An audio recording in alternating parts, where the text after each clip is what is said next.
And welcome back to another Leadership Live. This is kind of a different one. Just for anybody tuning in on the first time, the whole purpose of Leadership Live is to address topics that maybe others don't want to address, or at least not the way we're going to address them today. This is not a formal, pre-rehearsed discussion about the subject of burnout. This is more of an informal, opinion-based discussion.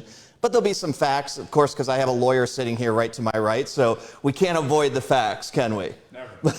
But before we get started, I want to introduce everybody who's here. So it's the first time where we actually have 6 of us. Usually there's 2 of us. The last time, Anna and John and I did it together. But let me kind of go around the room, if we don't mind. I'm going to just start with Nikki. So I hope I get this right, so fill it in if I don't. Senior VP for Franco, overseeing strategic initiatives for clients and for the overall agency, specific focus on integrating and aligning communication services for maximum results. Outside of your work at Franco, Impact 100 Oakland County board member, and a whole bunch of other stuff that's on there, but I'm not going to get into everything. Anything else that you want to mention that is important? Okay, fair enough. John, you introduced yourself last time, but I'm going to do that as well. I'm going to open it like this, though. John, or John David, if his parents are listening, John David Gardiner is an attorney member for Bodman PLC. You've come over from the west side of the state, so thank you for driving all the way over. In the workplace employment law practice group, workplace and employment law advice and counsel to Michigan employers on a bunch of stuff. So, John, thank you for coming back. Thanks for having me. We got a new one. So, well, a lot of you are new, but Curt is in the public domain as opposed to the corporate domain, so within education. So, Curt, thanks for joining us. Curt Ellis is the Assistant Superintendent of HR for Saline Area Schools. If you don't know where that is, it's very close to Ann Arbor. You've been there since 2011, so you have seen a lot over the last couple of years. But prior, you were the director of athletics for South Lyon and for Novi. Well, this is what I didn't realize: 600 employees with an annual payroll in excess of $50 million. Big numbers, big numbers. Welcome. I don't get called new very much anymore, so I appreciate that. Thank you. It's all good. It's all good. Anne, welcome back again. I've been seeing you a lot here recently. Senior VP for HR for Trinity Health, one of the largest non-for-profit Catholic health systems across 26 states, 123,000 colleagues across what you do, and you have 4 or 5 states that you particularly support from an HR perspective. So this is not new for you being in this setting, so thank you for coming back. And our youngest of the group, Autumn. Autumn is currently a benefits consultant with USI. That was a recent move that you joined USI. Passion for helping HR and finance teams find better ways to attract and engage employees through benefits. We specifically asked you to be here after a conversation that the 3 of us had last time around because we wanted somebody from different generations to join us in this conversation. So, anything else any of you want to add to your bio before we jump into this burning topic? Nothing. Okay. So let me kind of set the stage for all of you that have been watching, and we've already had this conversation. So a number of months ago, Anne, John, and I decided to tackle the subject of burnout. And it was an interesting dialogue that we felt needed a part 2. So this is really the part 2 of this idea of burnout. And I'm going to pose a couple of questions. I'm going to ask a couple of them, and then I'm going to kind of stop to start us, and I want you guys to kind of weigh in on this. And don't raise your hand. Let's just have a dialogue about your thoughts on some of these things. So again, burnout is the topic. And one of the questions is burnout real? Just let that sit for a second. Is burnout real? There's a reason that I asked that as one of the first questions. The second thing is, if it's real, whose fault is it? Now, I don't want to get into names or blaming or anything along those lines, but these are 2 questions that continued to come up after the session that we did a couple of months ago. Is it real? And if it is, whose fault is it? So I'd like to get your thoughts on this, and just jump in, and I'd like your opinion on it. You don't have to raise your hand. I think it is real, Steve, and Okay. I believe it's real for a couple reasons. One is because you'll never disprove the non-existence of something. So if someone feels that they're burnout, you're not going to convince them otherwise. Fair. It's the flip side to me of engagement, employee engagement. So it's an ambivalence versus an employee's commitment to an employer. And in the current market we're in for talent and literally zero unemployment in certain sectors, it is very real because these folks, whether they're burnout or not, in reality are very difficult to replace. That's very true. I would agree with that last part of it. What about the rest of you? What are your thoughts on this? Is it real from your perspective? I think it's real, but I also think that we have to do a better job of coping and learning how to cope so that we reduce the instances of feeling burnt out or feeling stressed or like we can't, continue with something because there's just too much pressure.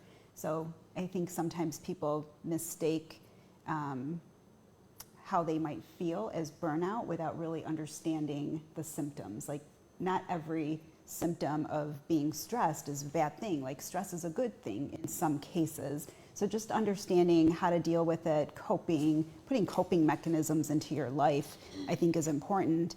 Having 2 young children, I know that I could have done a better job teaching them how to cope.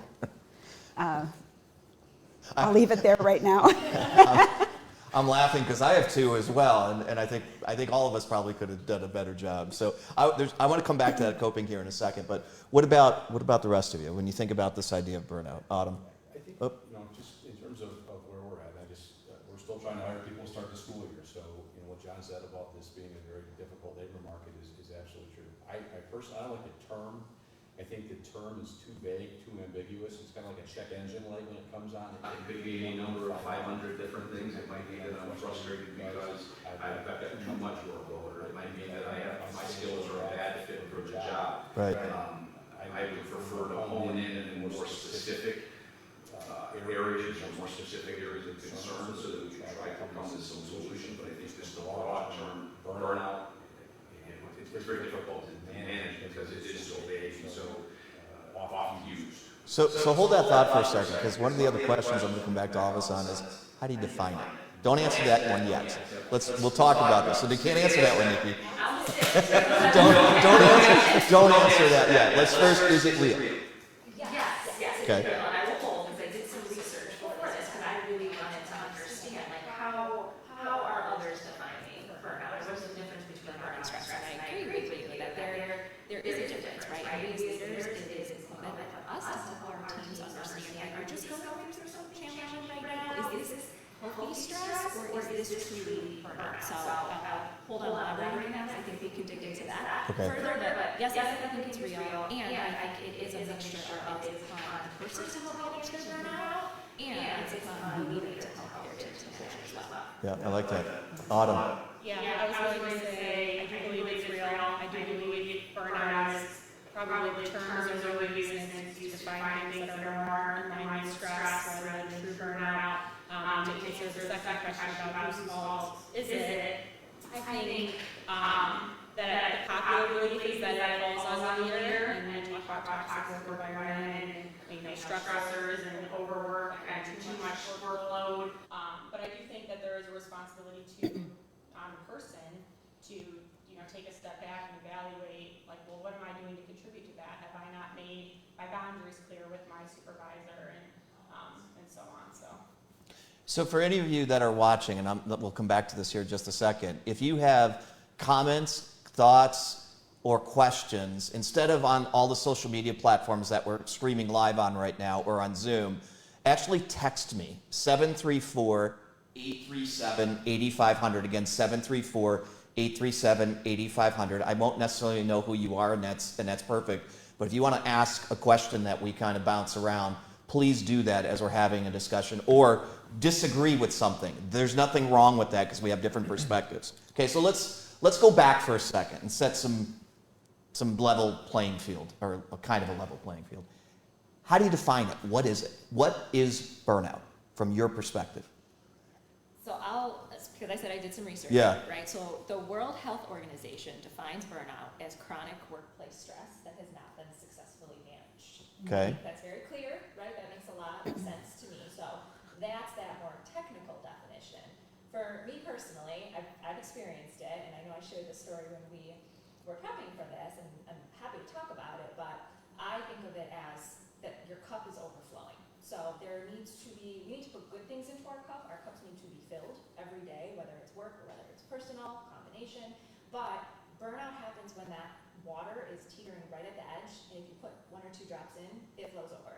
So you physically, mentally do not have the capacity to handle more. The passion, the joy, the fun in your work is gone, and that spark for your work is gone. That's how I define burnout. Okay, I think that's a good definition. What about the rest of you? Yeah, I mean, I tend to agree with Nikki. I look at it as it's like a collision of all things in your life. You know, I recently experienced it, and I remember the day, and I remember the moment, and I just needed to get out of the house and not talk to anyone, just kind of walk and be by myself.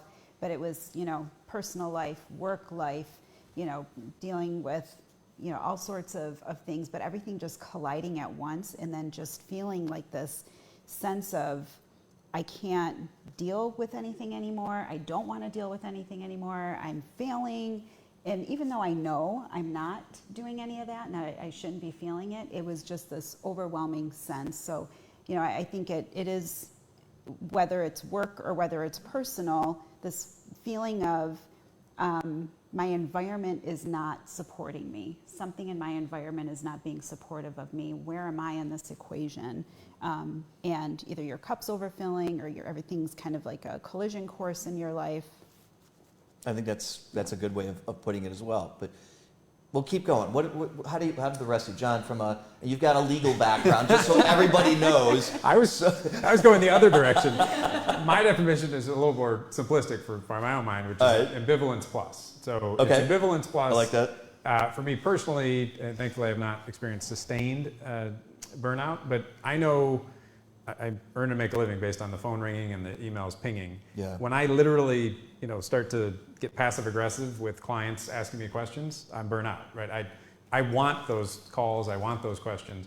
I need to step away because at that point I'm experiencing short-term burnout. What I focus on with clients is sustained ambivalence, right? Loss of productivity, loss of, loss of a path, loss of commitment to the employer.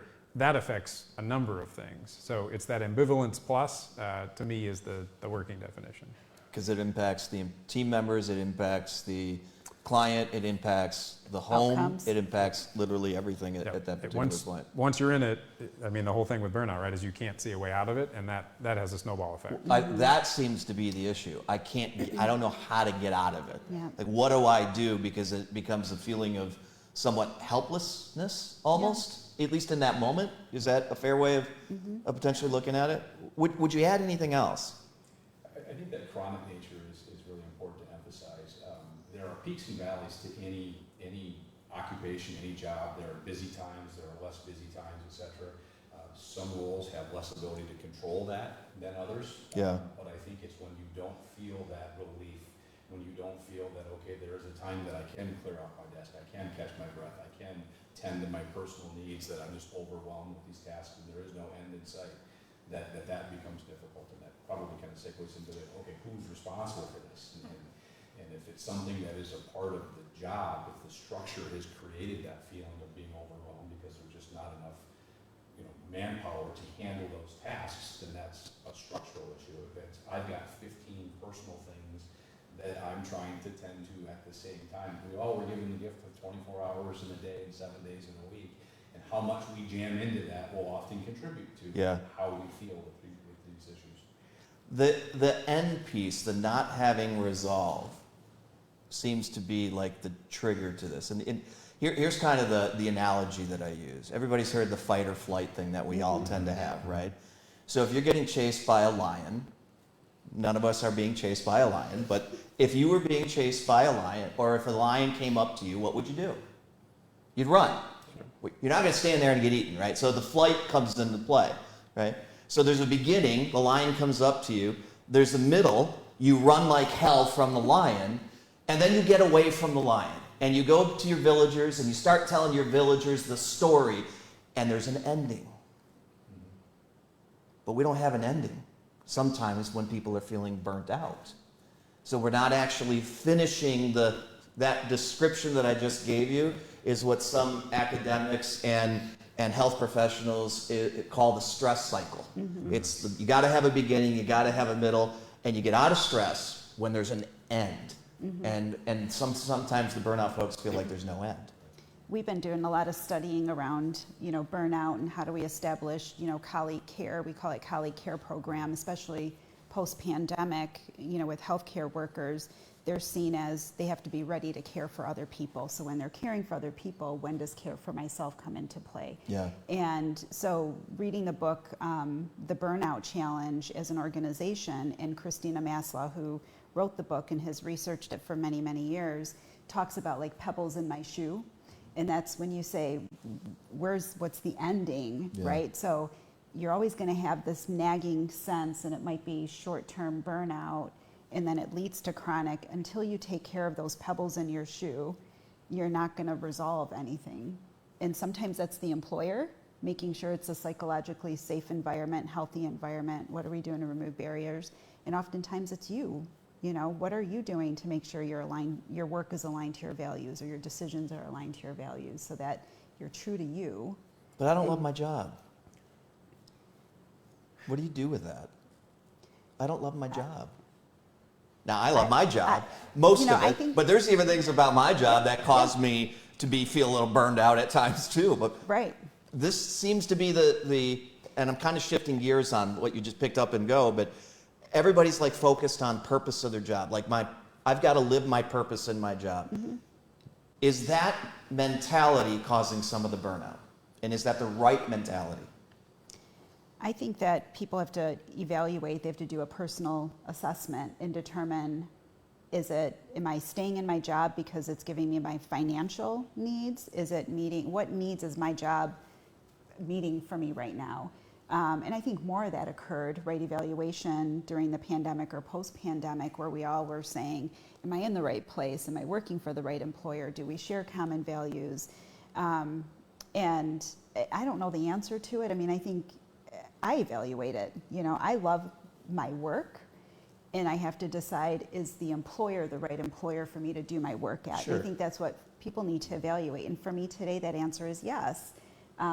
But a couple years from now, it may not be, right? So you just have to continue to evaluate. I mean, John can go practice anywhere he wants. He can work for himself.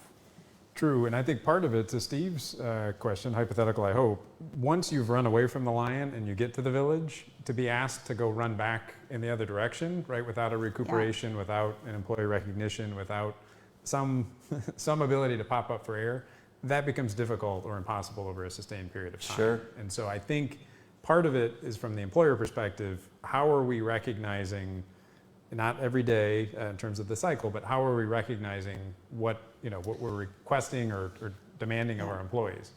Obviously, on the employee side, it is not a daily work-life balance. It is over a period of time. Yeah, right. It's more of a blend at any given time. And we'll kind of come back to what do we do about it? Because I still want to keep exploring kind of this. What does it really mean? Are we all saying the same thing? Do we view things a little bit differently? Because anybody watching has probably got a little different opinion of truly what burnout is and what's causing it in the first place. So let's kind of try to stick there. Then I want to come back to, okay, if it sounds like it's real, what the hell do we do about it? That's kind of the next step of this thing. Both as individuals, our responsibility, as you both have said now, and as well as employers, how do we know? And we'll come back to that. Anything else to add in terms of what you feel it is, what's causing it, and is there really a difference between stress and burnout? I think there's a big difference between stress and burnout, and I think that stress is what leads to burnout. In several instances, to everyone's point, it's like a sustained period of time of stress. And then when it becomes unsustainable, the stress has just become so great, that's when you see burnout. So I feel like it starts with stress, and if you don't recognize it soon enough as an employer or an employee, because I still believe that the employee has some part in it to say, like, this is crossing my boundaries, or this is overstepping, and this is becoming too much, to kind of pedal back, to get to that point where you can say something before the lion is chasing you, while the lion is walking up to you, like you can draw the line in the sand there, then you never really have to get to a point of burnout. Fair enough. Of Do me a favor. I've got some comments that maybe the mic's not picking us up enough. Grab that mic right off of there, if you don't mind, Nikki. Just grab the mic itself, pull it out of the holder, and we're just going to have to. You got it. Come on, there you go. Just pass the mic to make sure it's loud enough. Don't throw the mic. All right. Your question of, do I love my job? So low job satisfaction, low job employer loyalty, linked to burnout, right? So if you don't love what you're doing, you don't have to love it, right? But if every day you get up and you're like, oh, this is a slog, I'm forced to do it. You're loathing it. Yeah, right. Of course that's going to lead to burnout, right? Because you're stressed about it. You don't enjoy the work. They're very, very related, right? So I think it's really important, again, as leaders, we're recognizing the people who we maybe have identified as like, maybe this isn't a fit for them, right? So is this burnout that they're feeling because they don't enjoy the work? And there's nothing I can do to change that, right? Because I can try to put them in different roles or try to put them in situations or give them the type of work that really is aligned with their passions and the things that they want to do, but I can't make every situation perfect for everyone. So if you've just come to identify that I don't love this, right, then it's smart to get into something that you're more passionate about, because that will eventually lead to burnout. What do you think of that? What do you guys think of that? It resonates with me. I mean, I also think that as an employer, as leaders that working within organizations, we have an obligation to look at situations and turn them around. And so it's the way in which we're interacting with our colleagues or our employees. It's the way that we are inspiring them, right? So instead of maybe asking questions like, you know, Curtis, what keeps you up at night? Maybe it's what gets you up in the morning. You know, what gets you up in the morning and what's driving you? It starts to change that mindset of everything's kind of bringing me down, therefore I'm stressed or I'm burnt out, whether the term is real or overused. So you, Autumn, you mentioned that burnout and stress are different, that too much stress, that sustained stress leads to burnout. What do the rest of you think about that particular comment? And there's a reason, because I want to pull something out that I did a little research on as well, about the different kind of stages that lead to burnout. What do you think? Is it stress that causes burnout? It goes back to what you were saying too. It's chronic, right? It's repeated, it's daily, it's Grab a mic. Oh. It's when it's chronic, repeated, daily, constant stress. Healthy stress is a good thing. Like, we all need a little bit of healthy stress. And what you were saying about your kids, that's something I'm trying to work on. My husband and I are so intentional about that with our kids, is that healthy stress is good. You have to go through challenging situations. That's how you grow. That's how you grow in whatever stage of life that you're in, right? But I think it's the chronic part that makes it different, that leads to the burnout. So the reason I caught on that, Autumn, is that I was reading something. I'm actually delivering a session tomorrow in the public school system on burnout, because you've got this group of people that are feeling like, I don't want to work in the public schools anymore, in essence, is really what it's coming down to. So I wanted to do a little bit more of the research that kind of substantiates what burnout really is. And there's a different view, there's an extra step, and I really appreciated this step. Stress is our physiological response. It's not the thing. Right. It's our response to what? To stressors, individual stressors. It's the way that they laid this out, and it's not the World Health, it's something similar to that. It was about, if we don't deal with the stressors, our response to that is actually is the stress. Mm-hmm. So it's really the stressors that are causing burnout. It's not stress that causes burnout. And when we focus too much on the stress piece, and all of our programs and our companies and everything is about stress and not dealing with the individual stressors, you in fact never address the situation. And I thought that was a really interesting difference that cleared some things up, at least for me. Looks like you're gonna say something. I just read something recently that said, I'm trying to remember what it was now, but like, you can create all the wellness packages or unlimited vacation time, PTO. You can make, mindfulness rooms in the office, right? But that's not going to matter, because that really resonated with what you just said, is that if those stressors are still there, all those add-ons aren't going to do anything. It's masking it. It's temporary, right? I think, I don't want to go back to the lion, but I will go back to the lion and what John said. Let's keep with the lion here. When John talked about, if I have to go back out and slay that lion the next day, I'm not going to be real excited about it. And I think, for a lot of folks, if the rest of the village goes out with them, that has an entirely different feel than if they're asked to go out on their own. And in the public sector that you talk about where you're going to go speak tomorrow, I think one of the things that's very challenging is that I don't know that we have a real unified purpose anymore. I don't know that we have this kind of rallying point where we're all pointing in the same Direction. And so when you talk about finding purpose in your work, we all have thoughts and feelings about what our goals and objectives are, but when you're dealing with the public sector, every one of those parents has a different idea of what they're expecting Sure. to do. And right now, in not just in my community, but in all communities, you're really hearing from, about 5% on either end of the spectrum, and they're really loud.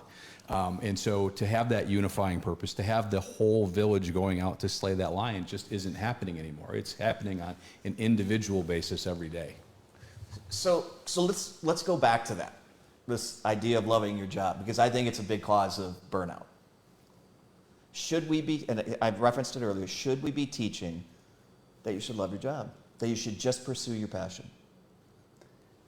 That's a tough question that I don't know that any one of us can answer, but But I want your opinion on it, John. That's why I invited you I here. I know. That's why. Okay. I think Alan Watts said, what do you desire, right? So if you do what you love, you'll be good at it and you'll do a good job, or something to that effect. It says if you do what you love, it's not, if you do what you love, you won't consider it work. It was something like that. Right. And to everything that's been said, which I don't disagree with, I think at the end of the day as employers, we do also need to say, you got to teach the kids, you got to produce widgets. It's a job. Yeah. Right? Whether you're here for a paycheck or for your career, that is in some sense up to you, but we have to get the job done. And so I think the expectation setting and the transparency with employees is, what do you want within this job in terms of promotion, development, mentoring, a paycheck, right? But loving a job every day is probably not realistic. And so it is not realistic. And so I think expectation setting and transparency from the employer is important. But I think for employees, to be burnt out doing what you do for a living every day is also something that the employees need to reflect on. It is a balance. And unfortunately, with compromise, you can't go halfway and expect the other party to come the other half. You got to go all the way and hope that they're going to come back all the way all when the it's way. appropriate. And it is such a difficult dynamic. It's kind of like a marriage. It's not 50-50. It's learned that. 100-100. I learned that in marriage. It was pre-marriage. I don't think it was counseling, but it really resonated with me, and I've mentioned it to my wife several times. 50-50 does not work. I'm over 50. I'm over 50 now. Autumn, you're going to say something. Yeah, I think that, everyone needs to answer the question, am I doing this job for a paycheck? Am I doing this because I love it? And whatever your answer is, I think that's fine, as long as, you're willing to kind of deal with the fallout of that. Like, if I go to work because my job pays me really well and my heart's not in that, well, I've made that choice. I can't really blame burnout for it, because I sacrificed, doing what I absolutely love for that paycheck. But to answer the other question about, are we teaching everyone to love, that they have to love their job? I think we've kind of created a culture where we can't push through adversity sometimes, and so at the slightest, like to your point, you're not going to love every aspect of your job, and it's kind of balancing that. I coach a dance team, and we always say, you love dance, but do you love working out, which is a part of dance? No, there's always going to be that 5% that you don't love, but you love the 95%. So this is why you do this, and I think that some people have a really hard time pushing past that 5, 10%, whatever they're willing to allow, or whatever boundary they're going to set. And so that's where people maybe misuse the term burnout, or or confuse stress with burnout. Okay, I got it. It came through on text. I worked directly for Ani. And she was exceptionally supportive and accommodating. Oh, I thought I it was have going to be worked something for- else. There was a dramatic that pause there. got you, didn't it? I worked. I have worked for other leaders who continually pushed, and producing was always the priority. So that was a compliment in the context of everything that we're talking about. But there's I'm going there for a reason. Why I wanted kind of everybody's thoughts on this, because I was reading something. There was a study that the Harvard Business Review did over a 12-year period of time, and they just published it here recently. And it said that the most effective people over long term that were satisfied did in fact not love their job. What they did is they found things in their job to love. Mm-hmm. And there's a big difference between the two. And you'd mentioned the 5 or 10% that maybe you don't like so much. It was actually much greater than that. But what they did is that they found those nuggets in the roles that they felt that they could manage, right? And they focused not on the things that they didn't love. They truly focused on the things that they loved. And they were the most successful, most effective over that study, which I thought was really interesting when you relate it to this idea of burnout, stress, and everything else that's actually going on. Because part of it, there's a bit of a mindset Right. for us as individuals too, Yeah. in that whole thing. So I like where you were going with that. But that's not a popular. We're going to get to the employer side here in a second. We'll get there. But that's not kind of a popular discussion these days, because of everything that's going on and the burnout that everybody is feeling and so on. So how do you have that discussion? You know, I don't know if I'm going to answer your question, but just something that came to mind years ago. You know, we would use the Gallup survey and the Sweet 16, right? And one of the questions, and everybody mocked it, was, I have a best friend at work. And so when I hear what you just shared about the Harvard Business Review, you know, for me, and I hear this and I talk to folks that I work with about it, they do find something at work that draws them to work. And oftentimes it's other people, right? And I know that's true for me. There are certain people that draw me to work that if I think about leaving, I think about, well, I'm not going to be doing this work with these people. And I enjoy doing this work with these people. We've actually lifted each other up. We are a shoulder to cry on. You have that level of safety with these people. And for me, when I'm feeling as though I'm getting like stressed or a period of just overwhelming sensations, I can go to those individuals. So it's getting, it is truly, I think. So the people is the thing you focus on. Yeah, I think people is an element. So what do the rest of us focus on? If this idea is true that the HBR put out. I like that. That makes a lot of sense. I think in a similar vein, for me, and hopefully a lot of other people too, it's purpose and it's impact. So if I know my work is purposeful, if there's a greater meaning beyond just writing copy for whatever channel it is that I'm writing for, just using that as one example, right? But if there's greater impact, right? Like if you can see kind of the forest through the trees, and I know even on super stressful days or weeks or whatever it may be, at the end of the day, if I'm making some type of impact, if my work is purposeful, and if my work is aligned, and I know somebody mentioned this too about the core values, but like if my personal values are aligned with the company's values and the work that I'm doing, then it's worth it. So even on the days where I might feel stressed or burnt out or whatever, if it's short term, but having that long-term vision of there's purpose and impact behind my work, that helps me get through those challenging times. Mm-hmm. Okay. Curt, your thoughts? Yeah, I think the people element is really important. I think it's one thing to have, an alignment with the vision of your corporation, your organization, and that happens for people at different levels. There are people who are far more intrinsically motivated than extrinsically motivated, but I think the core people you work with really have an impact on how you feel about the work you do. I had a colleague retire yesterday. Yesterday was her last day. And I can tell you this person, by the end of her time, really did not enjoy her job. And yet she walked out sobbing because she was leaving behind 3 very, very close friends. And in the 12 hours since, has texted all of us several times. And so I think having some connection, and I wonder, in our world, COVID certainly had an impact when we went virtual. Yeah, remote. And I will tell you that one of our teachers talked a lot about how it was the first time in their career that they realized just how transactional the relationship between the parents and they were as professionals.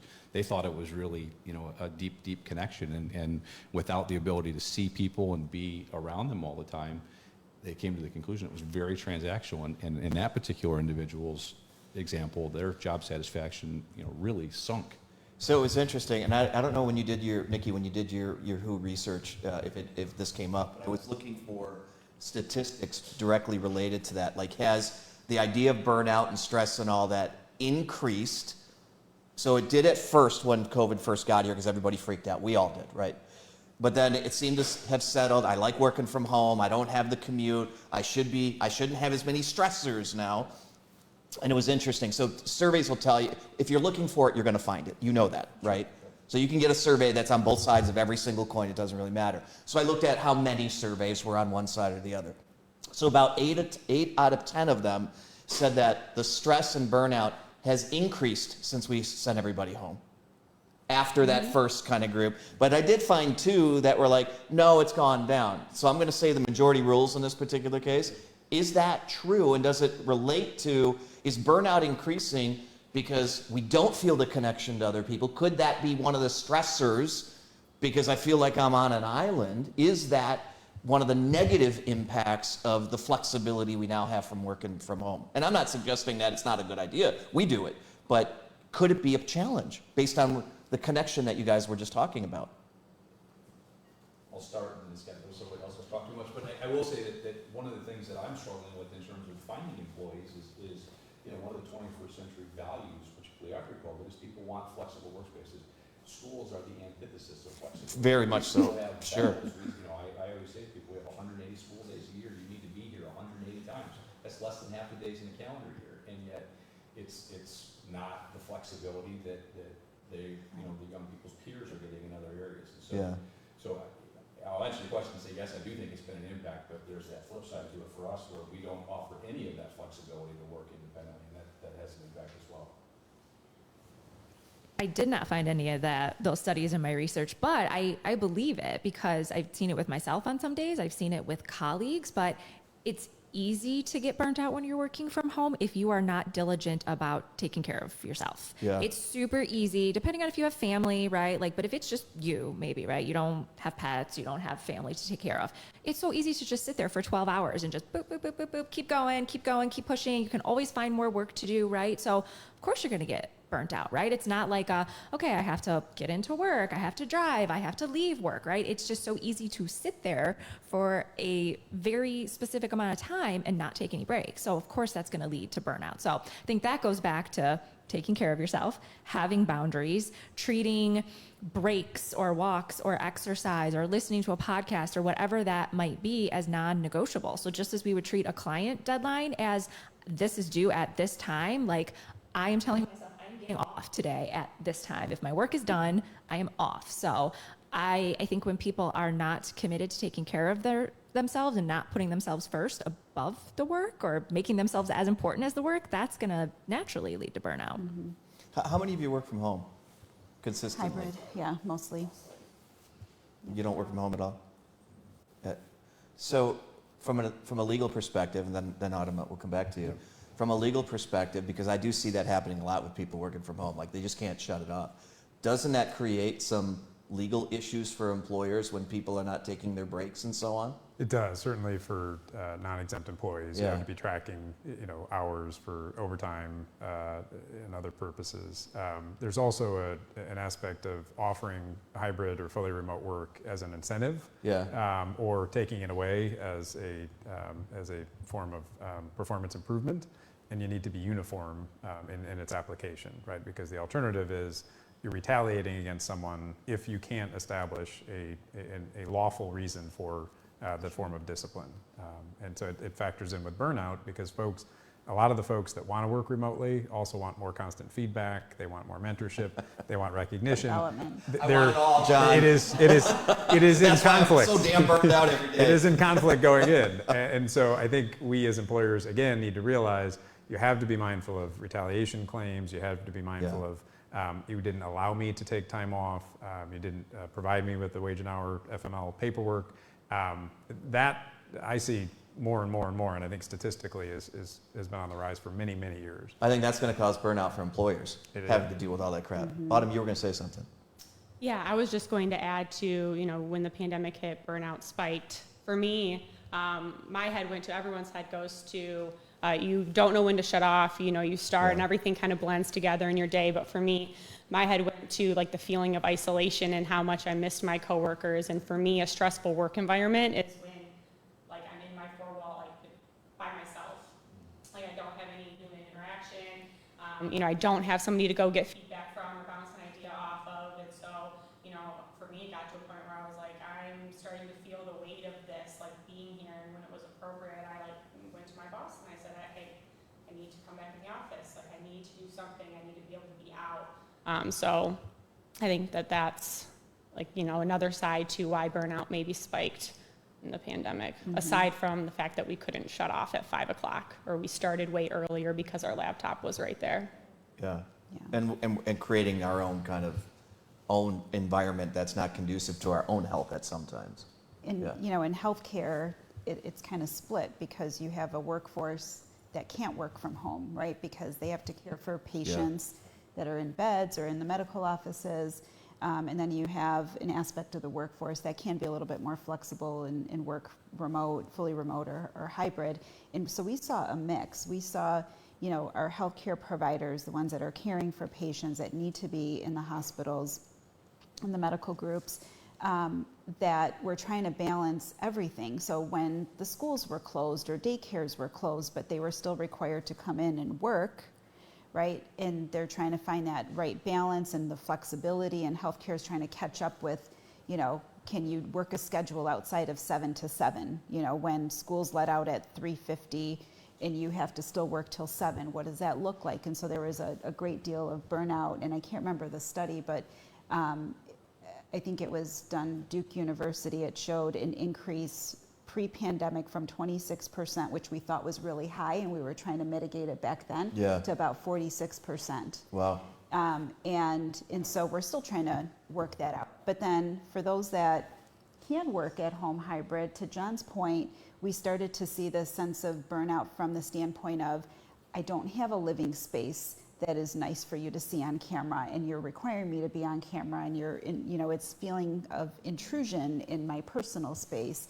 The boundaries was a big one. And so, as a leader of people and someone that's, I also have a leader, I would encourage my team, tell me when you got to turn it off. Like, don't feel obligated to sit at the computer. Don't feel obligated to say yes to something. You also you have to balance. I'm not a big believer in work-life balance. I think there's an integration point. You got to figure it out for yourself. Blend. Yeah, blend it. But you have to establish the boundaries, but communicate the boundaries. I think one thing that I've seen over and over again, and it's an oversimplified solution to a more difficult question and problem, is don't hide the work from the employer perspective, right? Everyone wants to be in education during the summer. Nobody wants to be in M&A at the end of the year, right? There is no Christmas break if you're closing deals year-end, or holiday break. But don't hide the work, and remind employees, or make sure you're transparent with employees. Yes, this is the burden, but this is the benefit, right? This is remote work. Maybe it's not on off, but it is a much different environment than going into a branch or a school every day. And I think if you don't hide the work, there's simplicity and transparency. I'm always reminded, when I was in law school, I had a group of folks that I played sports with, and their first job out was at a rental car. Well, they went out to drink like Wednesday, Thursday, Friday, and the company sponsored it. And I thought that was so cool. It's short term, right? I wouldn't want to do that. I couldn't do that now. And I think you don't need to hide the work necessarily. But you can certainly pump up what the benefit of the work is. So let me recap where we are, and then, because I want to address the last piece, which is what do we do? Because that's the questions I keep getting. What do I do? What do I do as an employer? What do we do? How do we re-engage our people better? So we all agree that, and I think everybody watching agrees, that some level of burnout is probably a real thing. Everybody's got a different threshold for it. I do want to just keep pointing out that it's the stressors that cause the burnout, not the stress, right? And I know it seems simple, but when you break it down, what's the stressors that are creating it in my job, at home, a combination of those things? Let me address those, because when you deal with stress, too much of the advice, and I don't know if you saw this when you did your research, Nikki, was breathe. I'm like, I get meditation, I get all that stuff, but if I'm burned out and I feel like crap and you tell me, it's gonna be okay, John, breathe. It works. But does that solve the problem? No, right. But it brings you to a place Sure. where you can start to identify those stressors. You know? But it's like, if somebody says that to me when I'm in everybody has a bad, crappy day, right? And if somebody says that to me while I'm having a bad, crappy day, I just get pissed, right? That's just how some of us are wired. So that's kind of it. We did go down the path of there's some personal responsibility in this. And one of the other comments that I got was, how one communicates their own level of burnout or ambivalence and how their supported impacts their sustainability. So you've got an obligation to say something about it as well. And then we talked a lot about, okay, there's a personal responsibility in this. You know, we're not going to love every part of our job. We got to stop teaching that we need to love every part of our job. And I get it, right? Find the passion in that piece. And if all the other crap that you have to go through allows you to do the passion, is it really that bad, right? And I know that's oversimplifying it, but then most of the questions now are as employers. What do we do? Burnout's real. People are feeling it. We're feeling it. What do we do now? Like practical stuff. Go ahead, Autumn. I think that this is where the employers come in. I think that they have to create the space where the employee feels like they can come to their supervisor or manager and address like that the boundary's been crossed. How? How do you create the space? I think by, if somebody kind of hints at something, or I mean, even in a scenario where like maybe I witnessed my supervisor not be very understanding of, something even super small. Well, then as an employee, I'm not going to feel super comfortable going to them and addressing, this bigger issue. I think the employer has to, present themselves as, open door policy. We talk about that.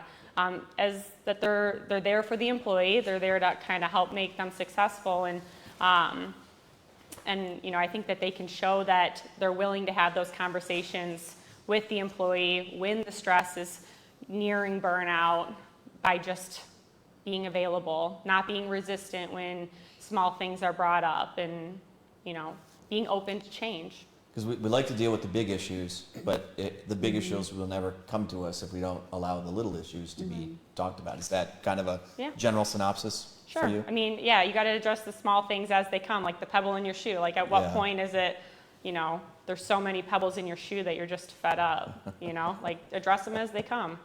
I can't do anything when it's just past that point. Sure. I think it's modeling the behavior too, right? So if we're telling our team members, when you go on vacation, right? Don't be responding to emails, Teams messages, Slack messages. Don't be sending emails at all hours of the night, right? And sometimes, and I'm really understanding with a lot of our team members, they have younger kids or they have other things, right? And a lot of times I'm working at night too, but I'm very cognizant of not emailing team members and asking them to do certain things or delegating something or following up on something. Like, you will not get a late night text or Teams message or email from me unless it's urgent. So it's modeling that behavior, right? Because that can lead to that burnout. If you're the leader that's always the one who's pinging somebody at 10 o'clock at night or emailing at 6 o'clock in the morning, but then you're telling your team, take breaks, like don't be working at all crazy hours. But if you're not modeling that behavior, then how do they know to do that? So I'm gonna go ahead on it, and I'm gonna actually comment on that from my own perspective. Okay. So I used to do that, right? I'm not gonna email. And what happened for me was I got backlogged, and so I just would meet with my team and say, listen, it's different for everybody. Right. For me, what's happening in my life, I may email you at 10 o'clock at night. I'm not going to ask you to do that at that moment. And so you might get emails from me on a weekend. You might get emails when I'm away. But I'm not expecting you to respond immediately. I'm expecting you to respond when it works for you. I mean, considering deadlines, et cetera, all that. But I don't expect you to be online at 10 o'clock at night. And so that's where that intersection between integration for me comes into play. I even have it in my email. You might get an email from me late at night. I don't expect you to respond or work the same way I do. So but I agree, modeling behavior That's part of the communication though, right? It You is. don't say that. And I'll do the same Yeah. thing too, like for the morning. Like if I'm working on something and I just need to get it done, this is for tomorrow, or don't respond until tomorrow. But the leaders that don't communicate that, then your people are sitting there going, well, do I have to jump back on at 10 o'clock at night and address this right now? Right. I just had to deal with this, and this is what I wanted to comment on. Like I view owning the businesses that I own, like I love to work. Like I just love to work. My wife hates it, but I love to work, right? And she puts up with it. So I don't view a lot of what I do, even the mundane stuff, truly as work, right? So and the work that I do between 9 and 5 when everybody's in the office is very different than the work I do after 5 in cleaning stuff up. So I'm firing off emails all the time. I don't have that in my email. I've seen your email and I've seen that. I think we even did a social post about you because of that particular thing. But this is just a week ago on a Friday night, my controller, who's relatively new, and I'm sure she's watching, she's emailing, I'll take care of this tonight and this tonight and this tonight and this tonight, because she knows I'm always on and I'm taking care of stuff like that, right? Like, no, Monday. Yes. You take care of it Monday. You're done working. So it's kind of the balance of the two, I think, at least for many of us. Yeah, but making sure the teams know. I mean, to Nikki's point, like if we're not, and you mentioned it too, you have to be able to communicate the boundaries and what works for you, because not checking email on a weekend might cause me to go into, it might be one of my stressors, right? But it shouldn't be somebody else's. Yeah, and I think, one of the, and you guys are all spot on with this, in my opinion. I think one of the things that I've chosen to do to that end is, because I'm the same way you are, if I just let it stack up over the weekend, I'll have 250 on a Monday morning, and it's just overwhelming. So I'll use a scheduled message. And so I will not, you won't get my response until 6:45 Monday morning, but I may have sent it at 9 a.m. Saturday.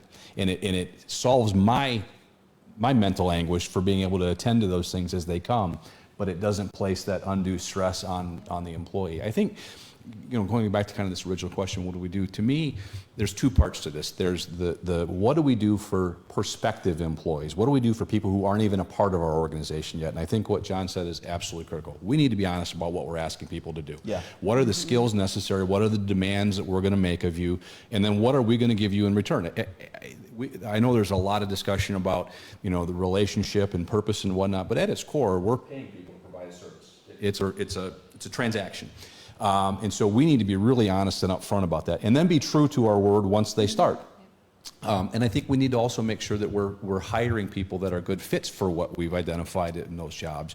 With the labor market being as difficult as it is, I know that we're compromising our standards in a lot of situations, and those compromises at the hire often end up with the burnout, being burned out employees. Yeah, exactly. Exactly. That's when either we get good business, sued right? and we call John, or we call John to say, I got to get rid of this person.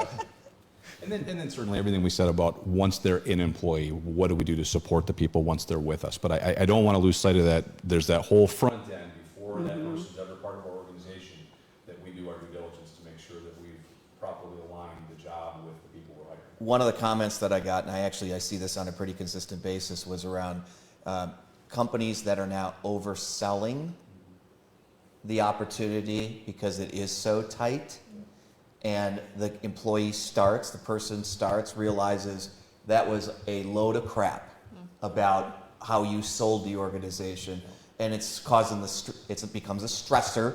The stressor creates the stress, which creates the burnout, and everything else happens. So that's actually dead on. Mm-hmm. Are you seeing more from a legal perspective on stuff like that, or does it even affect it from a legal perspective? Yeah, so I think it does. I mean, there's a lot of, I think in a good way, a lot of discussion about employee experience and employee engagement and employee recognition.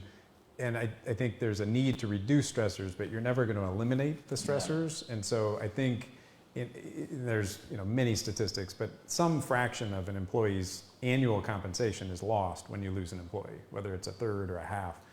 You're losing potentially a lot of money by onboarding the wrong person, even in a tight market. And so I think being more transparent, and yes, being dynamic. So maybe we don't need more than 15-minute Zoom meetings. We can do walking Wednesdays. There's a number of small, medium, and large solutions. But what we see very often is, as you described, employers taking on challenging, questionable candidates in a tight market, and then having to go through a whole host of hurdles to offload folks that probably weren't a good fit to begin with. yes, you need you need staff. School starts, I know, but being intentional about who you're hiring and being transparent in the hiring process can often pay dividends throughout, right? Not, you can't tell every single person you're going to be the president and the CEO of this organization. That's not possible. Because hiring the wrong person, it also contributes to burnout on the units. I mean, what we see in our workforce is that, you know, staff are leaving because they don't feel that there's enough resources to support the work, but we're hiring, but we're also seeing them transition. And so at the front end, it's really important. You know, going back to your question about what are we doing, I think it's as simple as, you know, teaching, and we have to say this, I have to say this, teaching sometimes our middle managers to be kind, right, and empathetic. And, you know, you don't want to spend 5 minutes, you know, how's your weekend and do all that, but you have to do a little bit of that, you know, you have to do a little bit of that. You don't need to take up 15 minutes, but just being kind and empathetic and really teaching basic leadership skills. I think I feel bad for our middle managers because there's so much that is on their shoulders, and we keep giving them more and more and more. Whatever industry you're in, they keep taking on more. Your teachers are taking on more of the parents' burdens, right? Parents are asking them to do more than they're like, I'm not paid to do this.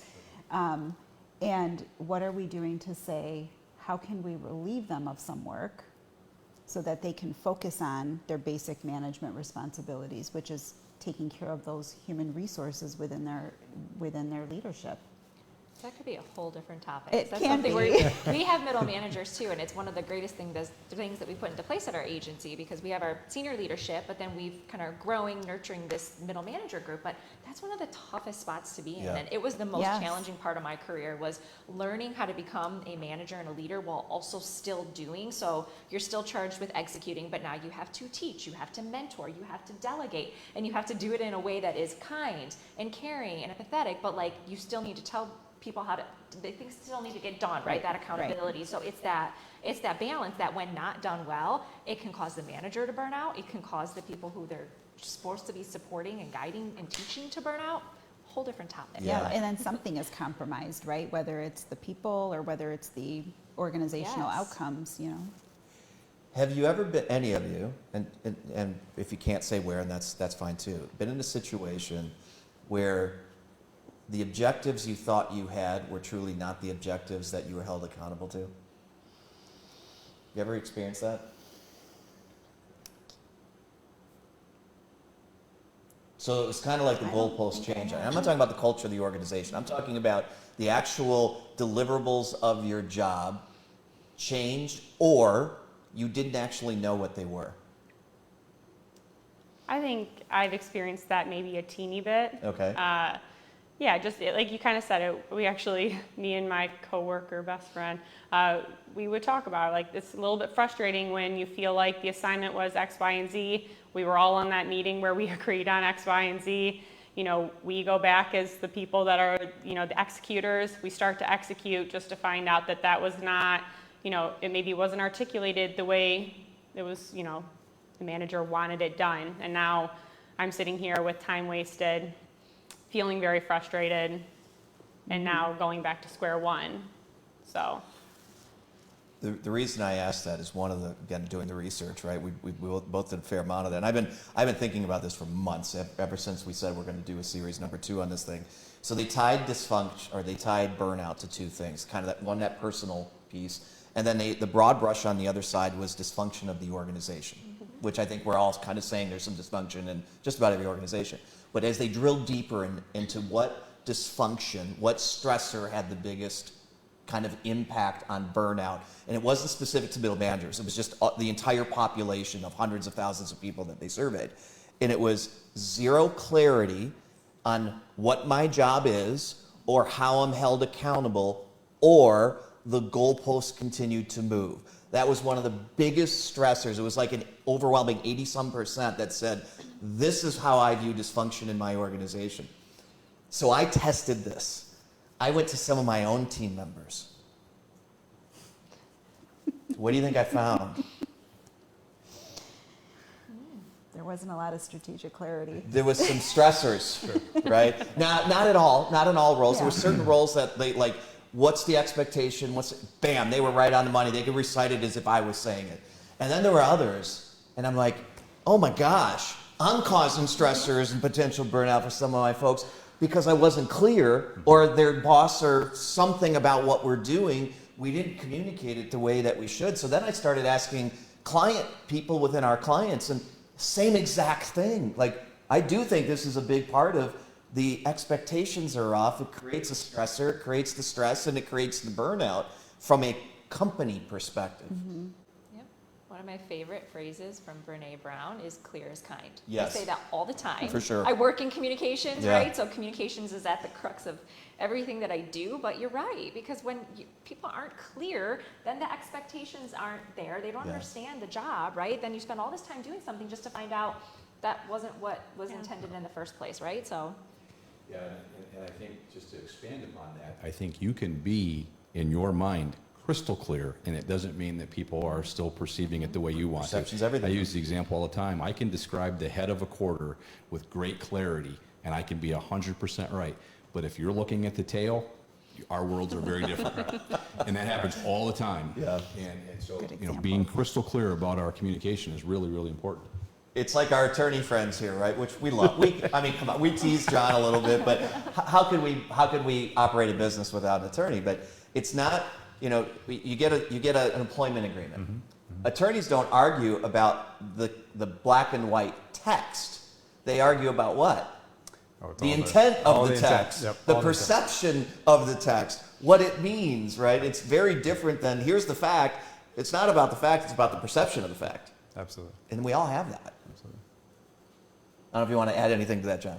Yeah, no, I just, back to the question, which I think is a great question, is the objective is different from the assigner and the assignee. And so I think a lot of times there are basic things we can do along the way. This is what I, interpreted the assignment to be. This is when I interpreted the deadline to be. Yeah. If you don't have that, you end up sometimes just completely missing the mark. And I think it also ties into, you don't take the work out of the work, because that, at the end of the day, we're a business run like a business. And we want great work, we want XYZ widgets, we want, all of these things. But at the end of the year, this is how you're going to be evaluated, this is how the middle manager is going to be evaluated, this is how the company is going to be evaluated. And if you don't continue to, keep that going or keep that top of mind, I think people can get lost in, well, I thought I was supposed to do this. Well, yes, that's important, but this is the framework. Yeah. You're focusing on this minutia, and it's gonna frustrate an employee, and it's gonna frustrate everybody up too. For sure. So it's 4:00, so I would kind of go around and kind of close real quickly. So if you were going to provide one bit of advice to an individual and one bit of advice to an organization like your boss or somebody else, what would that piece of advice be when it comes to dealing with this idea of burnout? Start with you. I think, again, it goes back to just this clarity of what's expected. And so I think from the employer side, making sure that the prospective employee or the employee understands what's expected of them, how they're going to be measured, how they're going to be evaluated, what we're defining success as. And then ask the employee to be able to regurgitate or recite that back in their own words so that you ensure there's a level of understanding. After meetings, I'll often send a follow-up email just to say, I want to review what we talked about so that it is there in writing, and then if there are any questions about it, there was another opportunity to re-engage. So I think just that reassuring clarity is really important. Good, thanks, Curt. Nikki? I would say speak up, have boundaries, but also recognize that, going back to that healthy stress, we have to have that level of healthy stress. To grow, to train, to change, it's important, but really work to identify, is it good stress, is it healthy stress, or is it change to burnout? For the leaders, it's care. Listen to your team members, care.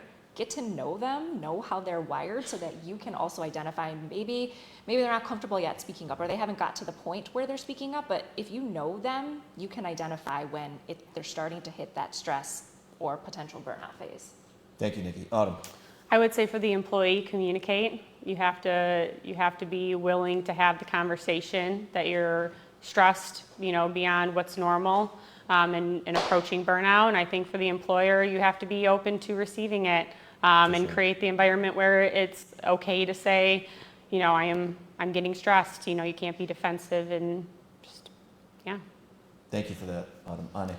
I would say something a little bit similar to what Nikki shared, which is as an employer or leader, listen and hear the person. So take time to really get to know your employee or somebody in the workplace, and then provide them the right level of support, which might just mean listening, and hearing them out. Personally, I think don't jeopardize your own values and your boundaries, and share them and talk about them. I go to bed at 9:30 p.m. So if you call me at 9:35, I may not answer. Sure. So communicate those boundaries so other people know and they're not guessing, and that will lead to more comfort, less stress, less burnout. Thank you, Anne. John. I think from the employer side, transparency. Don't hide what the job is. I've said that several times. I know it's more difficult than in practice than it is to say. And from the employee side, take ownership. It is your career. It is your name, image, and likeness. It's your job. If you just want a job, just do the job and maybe be open about that. If you want a career, you gotta step up, and you gotta avail yourself of opportunities. There's a personal responsibility there at some point. Sure. Well, listen, thank you, all of you, for sharing kind of your own perspective on some of this stuff. There's no doubt it's a problem, and I think it's got to be addressed from both sides. It's not a one side or the other, which unfortunately most of what you read online and in media is, literally there was ones that said, is it the employer's fault only? Yes. I saw it over and is it the employee's fault only? Yes. And depending on what you're looking for, you're going to find it, right? I think that's ridiculous. There's a two-way road here. I'm not even going to say it's 50-50. It's probably 100%, as we were talking about earlier, right? Those two could be sitting in the same office. It's 100% employer, 100% employee, and they're right next to each other. For sure. And I don't know that we'll be done with this conversation. I think there's so much more to kind of dig in on, both from a legal perspective, a leadership perspective, whether you're in the public sector, private sector, it affects absolutely all of us. So thank you for sharing that. We're gonna be doing more of these. The next one is actually going to be on the subject of accountability. We're going to figure out exactly how we're going to address that. But on November 8th at 11 o'clock, if you're watching this, make sure you tune in, register for it. There'll be a link soon available to register. We'll have some more guests to talk about how do we actually teach our leaders to properly hold people accountable, and not use it as the end result of I'm going to fire you and that's the way I hold you accountable, because that's not what accountability was originally meant to be. So, but again, thank you all for tuning in. We are actually broadcasting live from my backyard for those of you that haven't seen this one before, so I appreciate you guys coming all the way over here. I think it's kind of a cool setup in order to have just kind of a chat about something like this, and we're not leaving the cameras live for the cocktails that happen afterwards. I'm sure we'll continue this discussion. There is some talk about doing this more often. Right now we're doing it once a quarter, I think is what we're doing it. I think the consistency matters. We're probably going to go to once a month here pretty quick, and we'll do Leadership Live on a more ongoing basis. So if you're interested in joining us, whether it's live or virtual, please reach out to me. You can text me, call us, or you can reach out to Leah, that even though she's not on camera, most of you know who Leah is. And if you don't, just look up Leah attached to Qualligence and you'll quickly identify who she is, because she's all over social media. But again, thank you everybody. Thank you for tuning in. This video will be out in social media land. It'll be on YouTube, LinkedIn, and Facebook if you want to watch it, or please share it. And we'd love to see the comments, and maybe we'll add it again as a topic here coming up before the end of the year. So with that, Leadership Live is over for today. It's now time for cocktails. Thanks, everybody.